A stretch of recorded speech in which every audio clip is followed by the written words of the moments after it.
Hi, my name is Kenny Grauman. I'm 55 years old and I live in Coon Rapids, Minnesota, which is a suburb just north of downtown Minneapolis. I'm going to jump right into this. A little bit about myself is I learned how to sew at a very young age. I was visiting my aunt at her farm and she took me into her sewing room and she sat me down at her treadle sewing machine and she said, "You're going to learn how to sew." So I watched and she taught me how to thread the needle and to load a bobbin and to load the machine, thread the machine, and she taught me how to basically start sewing with making a pillow. So in that first endeavor, I was too short to sit on a chair and to pump the treadle at the same time. So I had to do the pump the treadle and reach up and look and guide my fabric through until it would stop and go back and pump the treadle, go back up and guide my fabric through some more. It took me a while, but from this experience, I learned how to sew. After that, it was a long time. I would do things like quilts and blankets and odds and ends. I didn't really have a desire to do a whole lot more. But then I met my spouse of 20 years, Wesley, and he was a drag queen in Minneapolis. His stage name was Roxy Marquis. One afternoon, I called him. I was on lunch, and he was headed down to Neiman Marcus. He invited me to join him, so I did. I said, "So I'm just curious, what are they asking for the price?" Because I was being nosy. So he told me that the dress that he had on was $800, marked down from $2,000. I thought, wow, it's still steep, but that's a great savings. He said, "Well, what do you think about it?" I said, "Well, you give me 20 bucks and a trip to Joann Fabrics, and I can make you the same thing." And his response was, "I dare you." And from there, then I decided to try and make an outfit for him. I think I bit off more than I could chew, but I wasn't going to tell him that, and I went ahead and I started. And the first costume I made from him was a Stevie Nicks impersonation. So it was a black dress with over 100 yards of lace, multiple layers of dress. There's a base layer and an overlayer, and somewhere in there, there had to be another layer.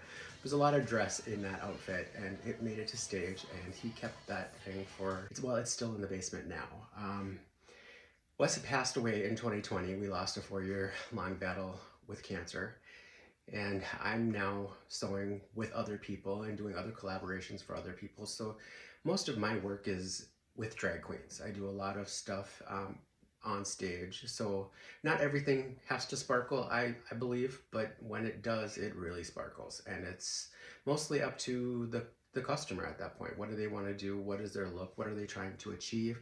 How can I help them get there? So there's quite often my favorite one to work with, and you'll see some pictures in what I'm going to gather here for you. Her name is Nina D'Angelo, and she is one of the co-owners to Roxy's Cabaret in downtown Minneapolis. It's so sweet of them that they decided to name their establishment that they opened after my partner and their friend, which is amazing. I mean, I think in drag queen, the world full of me, it's saying something to their character for them to want to honor their friend, and to my husband.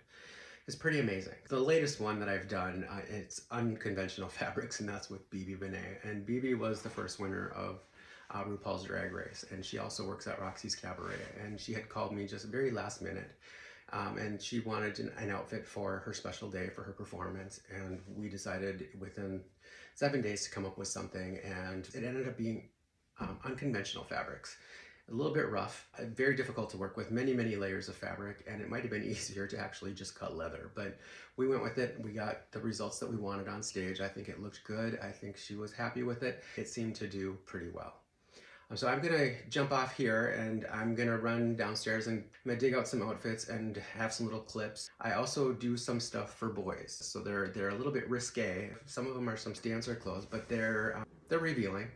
And I like them, and I wear them myself. And I'm also a firm believer in, if you're going to put someone down the runway in a very revealing outfit, you better be able to do the same thing. I have at least one or maybe two that I will be posting my pictures and in my video here. So I'm gonna jump off here and we'll see you downstairs. Welcome to my sewing room. This is where all the magic happens. Hi. It looks like a big mess, but I kind of know where everything is down here. We have a lot of naked mannequins back there waiting to be worked with. I am currently working on that sparkly little outfit right there, and I have to fix that so I can wear that hopefully this weekend. Yeah, the beads are on the table right there. And my machines, just kind of waiting. I'm in between projects right now. Again, more and more stuff here. and supplies and tools and things to work on and work with. There's more fabric back here, hiding out on that rack. There's more costumes in here, mostly my costumes for me. There are more costumes behind the mannequins that I've made that are just kind of waiting there, and they get used for Halloween and for other events. So this is a dolly piece that I made. That's actually a cover up that just unzips into the next costume. Like this, very simple.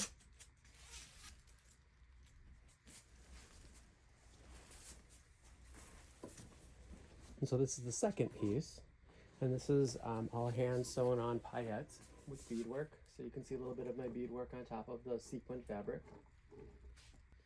So this is my version of the Dolly Parton Coat of Many Colors. This was one of my partner's favorite songs, and he asked me to make something that he could wear that would fit for the song. And so I looked through my box of rags and I found all of these scraps from projects that I had done in the past. And I put them all together square by square, piece by piece, and made the coat. So the coat is another reveal that pops off for another outfit underneath.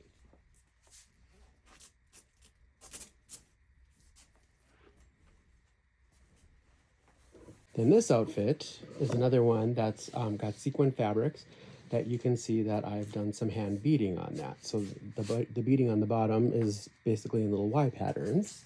It has a lot of hand beading on there, and that's because I'm Native American. So you can see that that's where some of the beading came from and the inspiration behind that. This is a cute little two-piece giraffe pattern outfit. The top comes off, the coat part comes off, sleeves. This is a fun little outfit. This is the only time that the two of us were on stage together.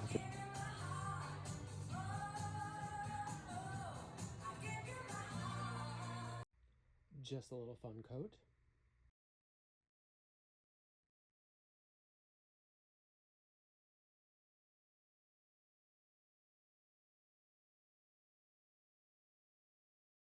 This one has a kimono sleeve. This might actually end up becoming a shirt for me. It's much more fun this way.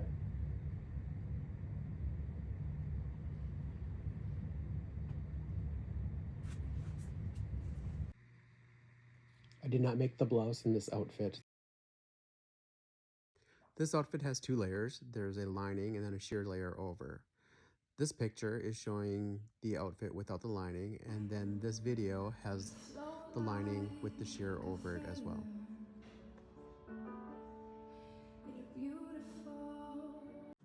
This is part of Recycle and Redesign. This was a woman's t-shirt, and I'm just not in a t-shirt kind of place right now, so I cut it apart. I was going to make a Y-back shirt, but it was falling apart, so I ended up going this route with the straps. So you can see in the back where it started to become a Y-back, but I went with the straps and the hooks, making it better for me, less blousey. Now this is another part of the recycle reuse. This is one of my boy costumes that I made for myself. This used to be a backpack. On the side there is a little bag that I can use for my phone and my cash. This can be used either up around your waist or just hang there for decoration as well. You can see that the back is open.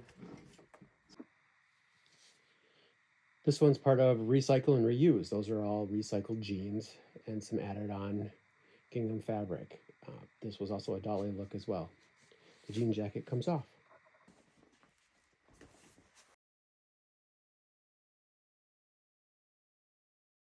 This is a part of Recycle and Reuse. This is a Pamela Dennis gown that I found at the bottom of his closet in the dressing room, and it was falling apart, and he asked me if I could fix it and do something with it.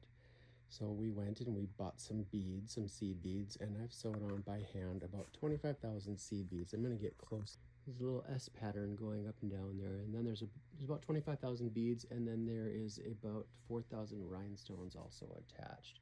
So this gown went from garbage to evening gown competition in Dallas, Texas for Miss Gay US of A. This is part of Recycle Reuse. There are 12 t-shirts that have been redesigned into the outfit and the umbrella.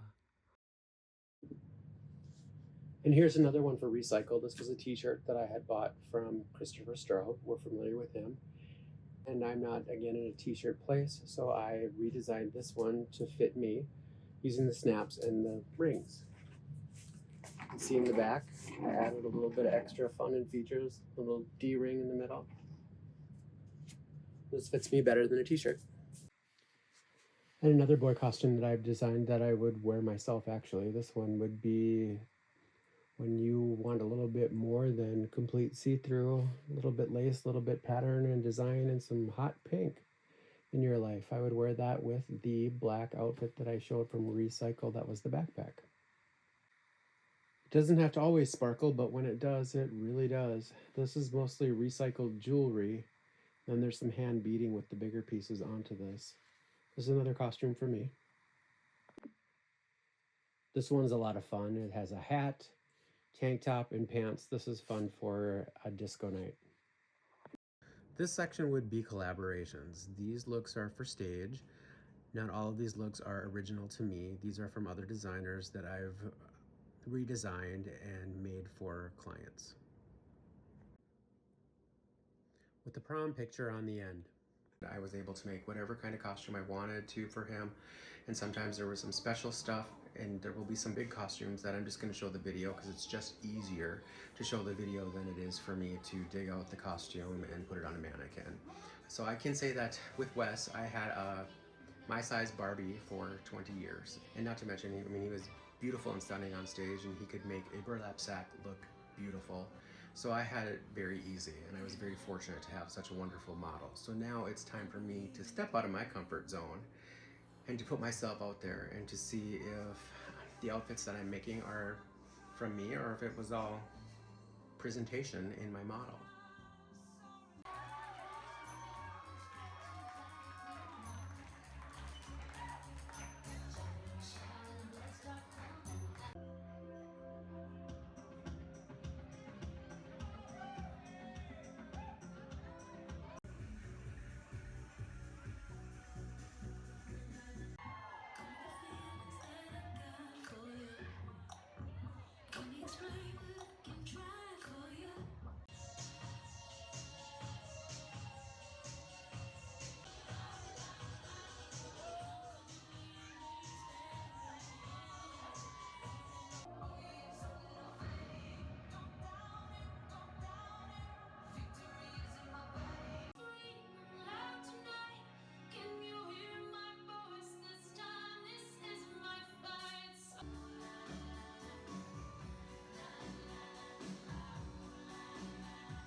So I'm very proud of the Maleficent outfit. That costume was made prior to the release of the movie. The majority of my inspiration was from the cartoon character and bringing that cartoon character to life on stage. Very relaxed and flowy on stage to being very grand and more aggressive on stage, all at a moment's notice with no mechanics behind it. It was all to be done just by the performer. There's more than 30 yards of fabric alone in the cape.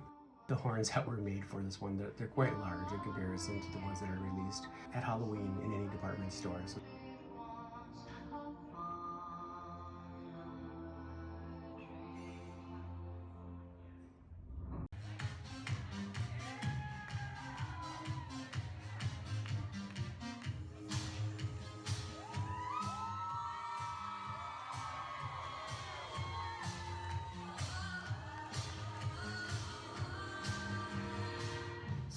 thank you for taking the time to watch it, and I'm hoping that I've given you enough information and exposure to me and my work that you'll consider me for Project Runway Season 22. Thank you.